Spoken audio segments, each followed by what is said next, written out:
Oikein hyvää huomenta ja tervetuloa myös Markkinaraadin pariin. Sosiaali- ja terveyspalveluita eli kavereiden kesken sote-palveluita on yritetty uudistaa jo toistakymmentä vuotta, mutta näyttää nyt vähän siltä, että tältäkin hallitukselta aika loppuu kesken. Miten tämä sotku vaikuttaa terveysmarkkinoihin, muun muassa siitä puhutaan seuraavaksi. Oikein hyvää huomenta. Tervetuloa Terveystalon yhteiskuntasuhdejohtaja Lauri Korkeaoja. Kiitos. Tallerista salkunhoitaja Olli Viitikko ja Kauppalehdestä pääkirjoitustoimittaja Kyösti Jurveliin. Huomenta. Huomenta. Niin, aika tiimalasissa vähenee. Miten näette, että tässä nyt Sipilän hallituksen kärkihankkeessa sotessa tulee käymään? Hoipuu, hoipertelee ja kaatuu. Tämähän on se yleinen veikkaus. Ja tässä sote-sodan loppumetreillä vähän tämmöistä ruudinsavua edessä, mutta kyllä henkilökohtainen veikkaukseni on, että aika loppuu kesken ja tämä menee nurin. Mutta voin olla kyllä väärässäkin, että politiikka on vähän tämmöistä yllätyksien taidetta. No toivottavasti tästä vielä selvitään, että tämä näyttää vähän kuin Spielbergin elokuvassa Sotamies Ryan tai Sotemies Ryan, että jos se sieltä tulee ja pääsee kotiin, niin kyllä se on aikamoisen reissun tehnyt. Poliittinen päätöksenteko taas kerran kyllä osoittanut tässä omat hankaluutensa, että kyllä tässä niin pitkään tätä on jo katseltu ja nytkin ollaan sitten ehkä enemmänkin kaatumassa kuin menossa maaliin. Niin. Miksi ollaan nyt tällaisessa tilanteessa, että tosiaan niin deadline tiedetään ja aika loppuu kesken ja onko haukattu liian iso pala kerralla? Kyllä varmaan näin osittain on, että kun ruvettiin tekemään maakuntauudistusta ja sote-uudistusta samaan aikaan, tämä on niin järkyttävän iso kakku jo noin lainsäädännöllisesti ja myös sitten toiminnallisesti, että kyllä se oli ilman muuta selvää, että vaikeuksia tässä tulee vastaan. Ja kyllä tämä myös kertoo siitä, että kun tätä on nyt jauhettu 4-15 vuotta eri hallitusten voimin, että tässä kohtaa niin monet intressit ja valta ja raha, niin silloin tulee väistämättä niin kuin mittavia vaikeuksia. Ja se kertoo myös tästä meidän niin kuin päätöksenteon vaikeuksista tällä hetkellä. Kyllä se totta on, että tästä on tullut myös valtapeliä ja tämä uudistuksen mittaluokkahan on ihan mieletön. Että jos ajatellaan, että koulutuspuolella tehtäisiin vastaava uudistus, niin siinähän uudistettaisiin samalla aikaa varhaiskasvatus, peruskoulu ja yliopisto. Että tässä tehdään todella isoa uudistusta. No jos nyt sote kaatuu vielä tämän hallituksen aikana, niin miten se vaikuttaa terveysalan markkinoihin? Meillä on kuitenkin yksityisiä toimijoita ja siellä on kunnissa tehty jo ratkaisuja ja ulkoistettu kymmeniksikin vuosiksi tiettyjä sote-palveluita.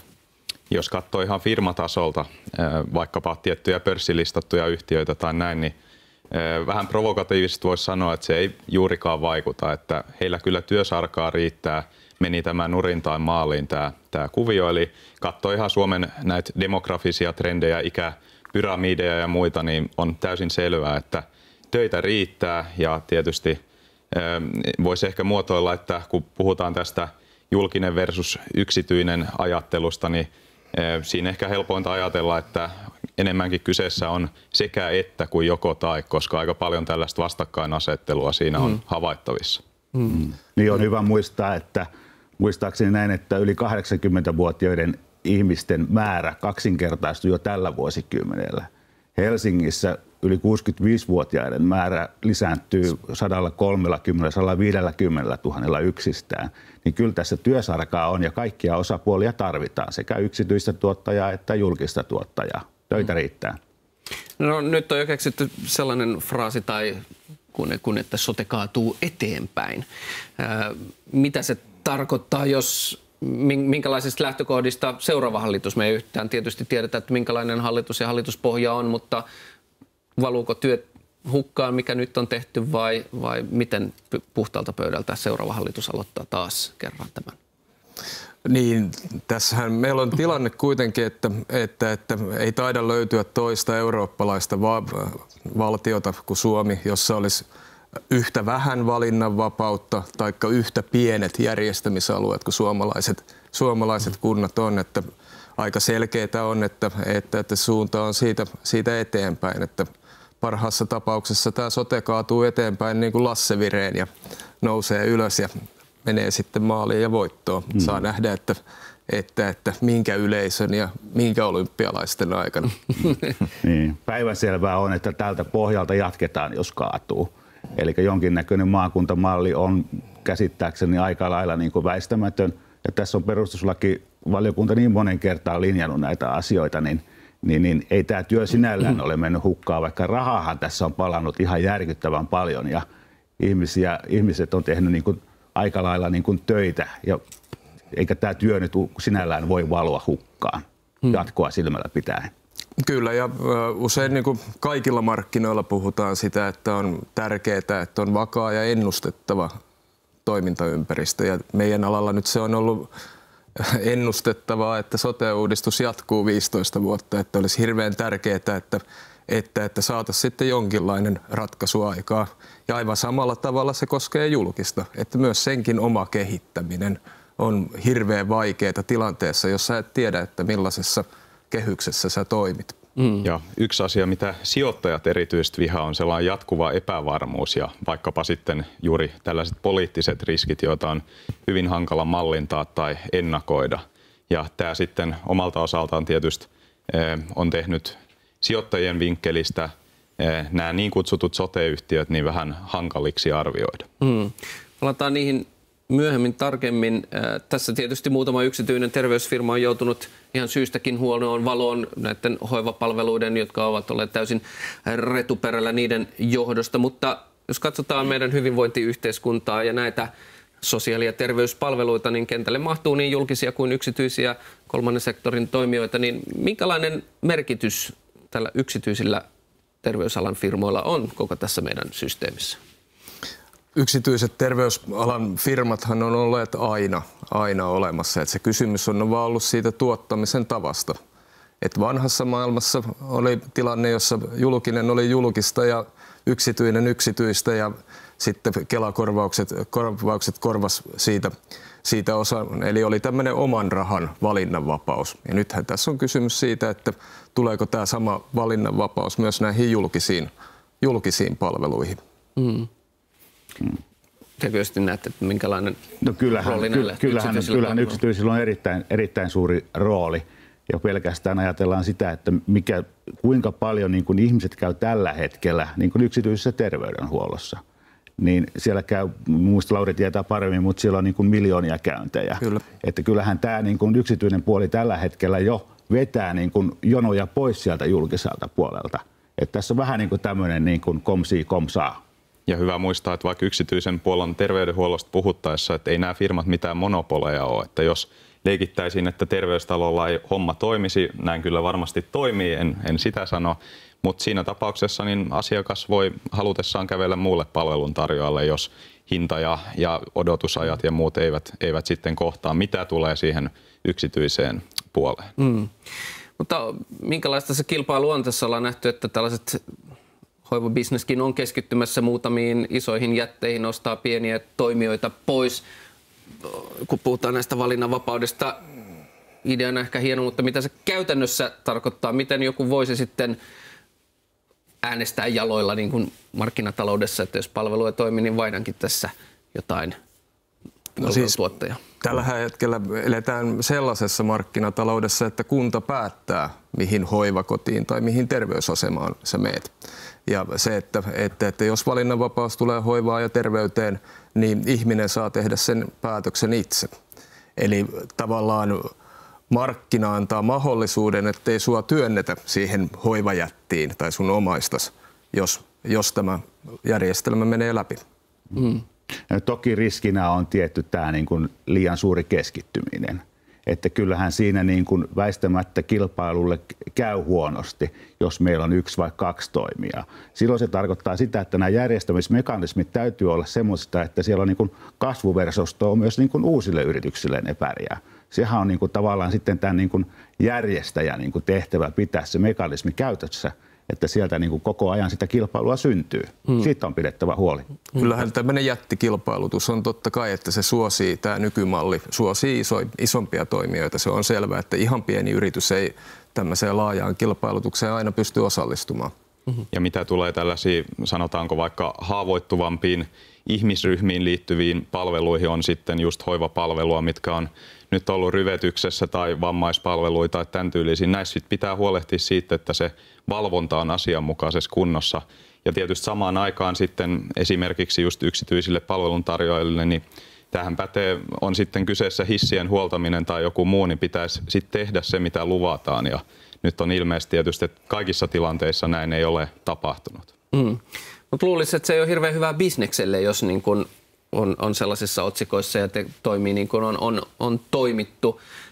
Tässä on herännyt keskustelu siitä, että onko tällainen voiton tavoittelu, joka tietysti kuuluu yritystoimintaan. Se on edellytys sille, että yritys pysyy hengissä ja pystyy työllistämään. Mutta onko voiton tavoittelu ja laadukas hoiva lähtökohtaisesti jo ristiriidassa? Mä tuohon ottaisin pari askelta taaksepäin, että ei ole hyvä bisnekselle tämmöiset niin kuin mainehaitat. Ja eihän ne olekaan ollut. Katsotaan Attendon kurssia, osakekurssia on tullut kolisten alas ja reippaasti. Kyllä markkina rankaisee. No sitten, että tämä voiton tavoittelukysymys. No Ruotsissahan tästä on puhuttu kauan ja pitkään. No sitä ei saatu demarihallituksen aikaan siellä aikana aikaiseksi. Ja tämä on vähän tämmöinen niin kuin populistinen aihe, että meillä on tietyt pelisäännöt tässä niin kuin maailmassa.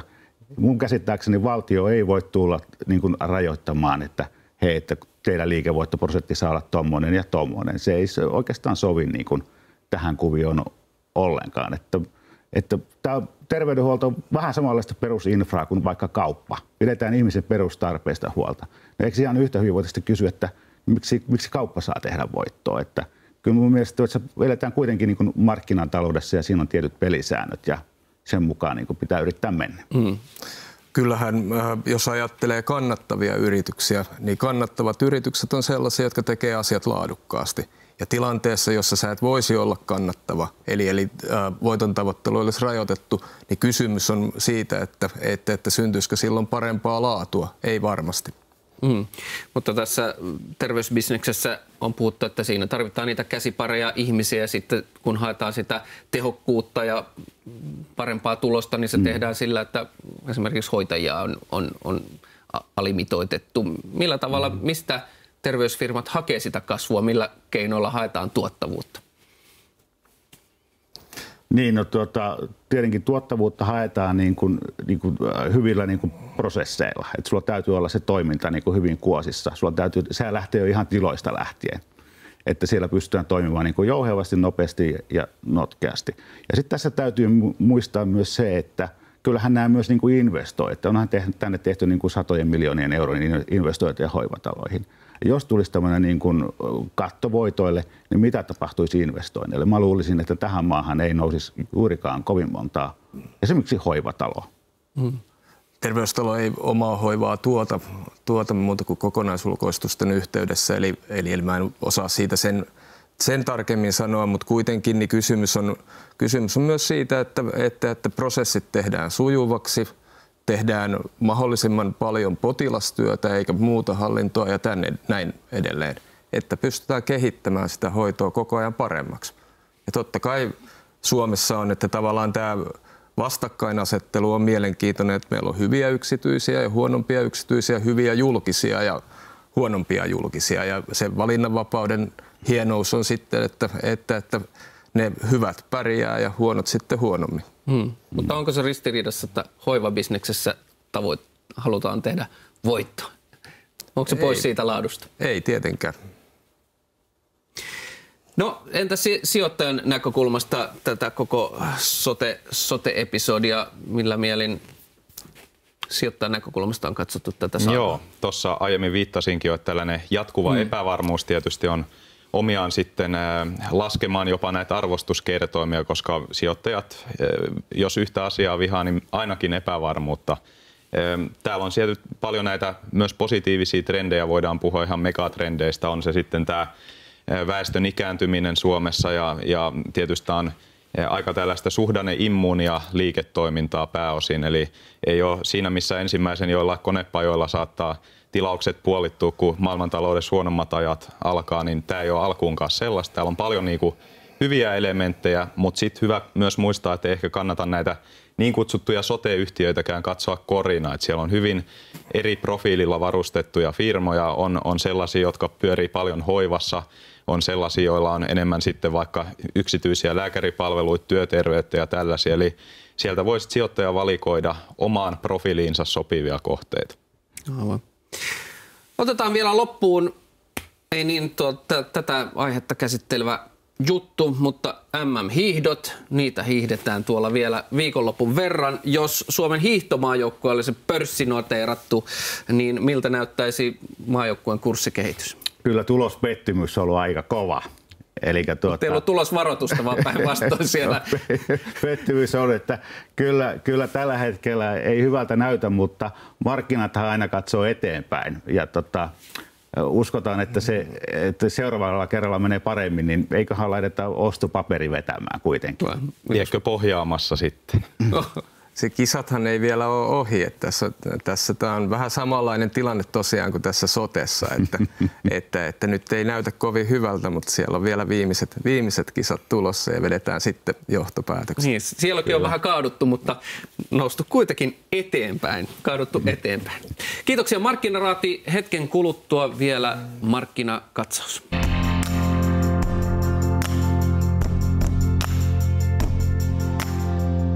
On viikon markkinakatsauksen aika. Terve Lassi. Terve. Miltä markkinat ovat näyttäneet viime viikon osalta?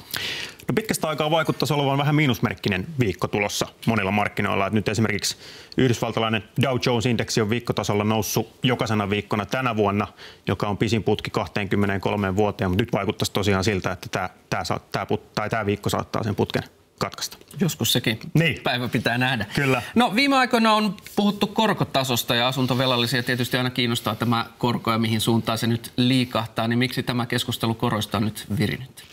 No ensinnäkin on hyvä miettiä, että nämä Euribor-korot, mitkä monien asuntovelkojen viitekorkoina toimii, niin ne on pitkälti keskuspankin ohjauskoron määräämiä ja varmaan iso syy sille, miksi tästä on puhuttu tästä korkotasosta ylipäätään, niin on se, että keskuspankki on korot painanut tosi matalalle finanssikriisin, eurokriisin seurauksena jopa miinusmerkkiseksi ja nyt ajatellaan, että tämä ei voi loputtomiin jatkua tämä miinusmerkkisten korkojen aika ja ehkä toinen syy, mikä tämän keskustelun aikana käynnisti, niin oli tämmöinen lyhyt kasvupyrähdys Euroopan taloudessa, mikä nähtiin tuossa ehkä reilu vuosi sitten.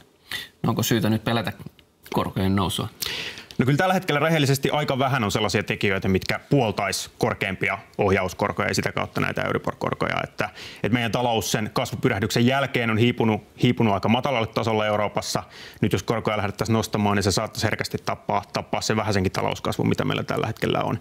Ja toinen puoli on sitten se, että jos hintataso, inflaatiotaso olisi kovasti nousussa, niin silloin keskuspankin olisi pakko tähän reagoida, nostaa korkoja, hillitä sitä hintatasoa, mutta sitäkään ei ole näköpiirissä tällä hetkellä. Entä pidemmällä aikavälillä jatkuuko sama kehitys? No kyllä valitettavasti näyttää siltä, että me ollaan ajauduttu vähän semmoiseen Japanityyppiseen skenaarioon täällä Euroopan taloudessa, että talouskasvu on aika hidasta. Pitkällä aikavälillä se näyttää myös tulevaisuudessa siltä. Työllisyyskehitys on heikkoa, ikärakennekin ehkä väestöllä on vähän sellainen, että se ei oikein näitä tekijöitä tue. Ja kyllä tämä niin kuin väistämättä johtaa siihen, että me varmasti joudutaan tottumaan, tai ehkä asuntovelallinen mielelläänkin tottuu semmoiseen vähän matalampaan korkotasoon kuin mitä ollaan aikaisemmin nähty. Ja sitten kun aikanaan korot jossain kohtaa nousee, niin vaikea nähdä, että ne nousi kauhean nopeasti tai kauhean korkealle tasolle. Asunnon omistajan ja velallisen näkökulmasta tietysti on kiva kuulla, että korot ovat nollatasoa jopa miinusmerkkisiä välillä. Mutta entä sijoittajien näkökulmasta tällainen matala korkotaso, miltä se näyttää? No kyllä se väistämättä johtaa siihen, että tämmöisen perinteisen osake- ja korkosijoittamisen rinnalle täytyy nyt miettiä jotain muuta tavallaan korvaamaan niitä korkosijoituksia, joiden tuottotaso on, tai tuottonäkymät on tosi matalia. Ja kyllä tällaiset erilaiset vaihtoehtoiset sijoitukset on löytäneet tiensä sekä yksityissijoittajien että instituutiosijoittajien salkkujen. Esimerkiksi kiinteistösijoitukset on tyypillinen esimerkki, infrasijoituksia, tämmöisiä listaamattomia sijoituksia, niin ne on sinne salkkuihin tulleet. Ja kyllä meidän mielestä ne näyttää tällä hetkellä hyvältä, että siellä on hyviä tuottoriskinäkymiä ja toisaalta hyvä puoli on myös se, että ne hajauttaa tämmöistä perinteistä osakesalkkua, mikä on tietysti sijoittajan mielestä aina hyvä asia. Eli tässä markkinatilanteessa, mitä sijoittajan kannattaisi ajatella? No kyllä niitä vaihtoehtoisia sijoituksia kannattaa salkkuun miettiä. Siellä on tietysti aina sitten, niissä on omanlaisensa riskit, esimerkiksi tyypillisesti likviditeetti, eli se rahaksi muutettavuus on heikompaa, mutta jos sitä tässä kohtaa kestää, niin ehdottomasti kannattaa niitä jollain painolla omaa salkkuunsa miettiä. Kiitoksia Lassi. Tässä Kiitos. oli tämän viikon markkinakatsaus.